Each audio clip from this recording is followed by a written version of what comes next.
முருகனை கூப்பிட்டு முறையிட்ட பேருக்கு முற்றிய வினை தீருமே.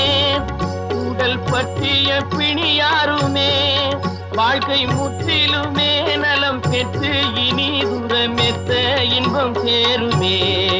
அப்பன் முருகனை கூப்பிட்டு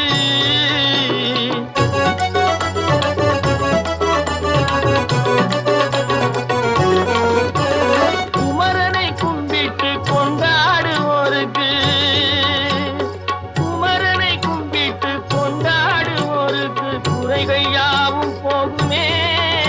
அவர் குடும்பம் தழை போகுமே. குமரனை கும்பிட்டு கொண்டாடுவோருக்கு குறைகள் யாவும் போகுமே. அவர் குடும்பம் தழை போகுமே. சமர வேலாயுதம் பக்க துணை கொண்டால் சகல பயம் நீங்கும்.